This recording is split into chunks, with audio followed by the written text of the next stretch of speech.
Hello friends, welcome to my channel. இன்றைக்கி நாம் அந்த வீடியோவில் சுவையான மீன் குழம்பு ரெசிபி ஒன்று பார்க்கலாம். இது ரொம்ப டேஸ்டியான மீன் குழம்பு ரெசிபி. நீங்களும் ட்ரை பண்ணி பாருங்கள். அதுக்கு தேவையான ஒரு பாத்திரம் எடுத்துக்குங்க. நான் மண் பாத்திரம் எடுத்துருக்கிறேன். அதில் நல்லெண்ணெய் ஊற்றி தாளிச்சிக்க போகிறேன். மீன் குழம்பு எப்பயுமே நல்லெண்ணெய் ஊற்றி தாளிக்கும் போது ரொம்ப நல்லாயிருக்கும். அது கூட கடுகு, வெந்தயம், பெருஞ்சீரகம், சின்ன சீரகம் கொஞ்சம் சேர்த்துக்குங்க. சேர்த்ததுக்கு பிறகு கருவேப்பிலையை ஆரம்பத்திலேயே சேர்த்துக்குங்க. ஏன்னா நல்லெண்ணெய் வாசம் பிடிக்காதவங்க கருவேப்பிலையை போட்டுக்கலாம். அப்போ அந்த கருவேப்பிலையில் நல்லெண்ணெய் வாசனை இழுக்கும் பொழுது நல்லாயிருக்கும். அதுக்கூடவே நம்ம சின்ன வெங்காயம் நல்லா பொடியாக கட் பண்ணி அதையும் நம்ம சேர்த்துக்குவோம். இது ரெண்டையும் நல்லா எண்ணெயில் வதக்கி விட்டுக்குவோம். இது கூட நம்ம தக்காளி கொஞ்சம் வெட்டி எடுத்து சேர்த்து வச்சுக்குவோம். அதையும் நம்ம இதில் சேர்த்துக்குவோம். அது கூட பச்சை மிளகாயும் தக்காளியும் நான் இதோட சேர்த்துக்கிறேன். சேர்த்துட்டு இதையும் நம்ம நல்லா மிக்ஸ் பண்ணி இந்த எண்ணெயிலே நல்லா வேக வச்சு எடுத்துக்கலாம். இதுக்கு நான் இன்றைக்கி பாறை மீன் எடுத்துருக்கிறேன். அதாவது தேங்காய் பாறை அப்படின்னு சொல்கிற மீன் நான் எடுத்துருக்கிறேன்.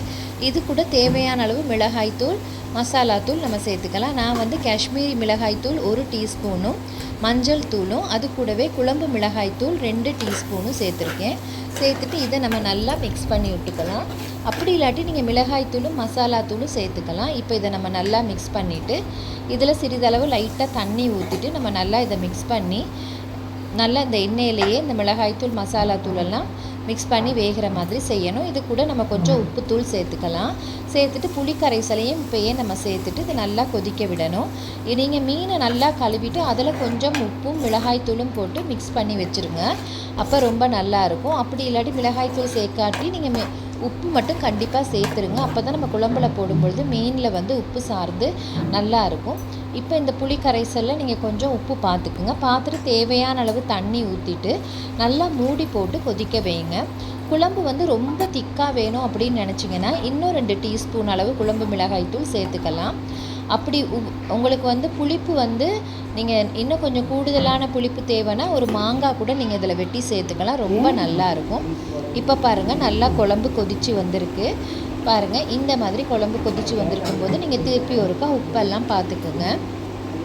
குழம்பு நல்லா கொதிக்கும் பொழுதே நம்ம இந்த மாதிரி பாருங்கள், குழம்பு நல்லா திக்காக இருக்குதான்னு பார்த்துக்குங்க. நல்லா திக்னஸாக வேணும் அப்படின்னா நீங்கள் இன்னும் கொஞ்சம் குழம்பை நல்லா கொதிக்க விட்டுக்கலாம். இப்போ நான் இந்த உப்பு போட்டு மிக்ஸ் பண்ணி வச்சுருந்த மீனை நான் இதோட இப்போ சேர்த்துக்க போகிறேன்.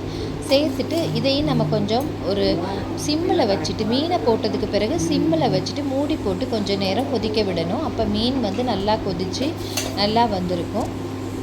பாருங்கள், இப்போ மீன் இந்த மாதிரி நல்லா கொதித்து இந்த மாதிரி மிக்ஸ் பண்ணி வந்திருக்கும் போது மீன் குழம்பு ரொம்ப டேஸ்டியாக இருக்கும். ஃப்ரெண்ட்ஸ், நீங்களும் இந்த ரெசிப்பியை கண்டிப்பாக ட்ரை பண்ணி பாருங்கள். ட்ரை பண்ணி பார்த்துட்டு மீன் குழம்பு ரெசிபி எப்படி இருக்குதுன்னு சொல்லி கமெண்ட் பாக்ஸில் கமெண்ட் பண்ணுங்கள். கண்டிப்பாக என்னோடய சேனலை லைக் பண்ணுங்கள், கமெண்ட் பண்ணுங்கள், சப்ஸ்கிரைப் பண்ணுங்கள். பாருங்கள், இந்த மாதிரி மீனை போட்டுட்டு நம்ம சிம்மில் வச்சுட்டு மீன் குழம்பை மூடி வைக்கணும். மூடி வச்சுட்டு ஒரு 2 மினிட்ஸ்லேருந்து 5 மினிட்ஸ் வரைக்கும் நல்லா கொதிக்க விட்டு இறக்குனீங்கன்னா சுவையான மீன் குழம்பு ரெடி ஆகிரும். ஓகே ஃப்ரெண்ட்ஸ், பாருங்கள், மீன் பாருங்கள் எந்த அளவுக்கு நல்லா வெந்து வந்திருக்குதுன்னு. கண்டிப்பாக என்னோடய சேனலை சப்ஸ்கிரைப் பண்ணிங்கன்னா எனக்கும் கொஞ்சம் மோட்டிவேஷனலாக இருக்கும்.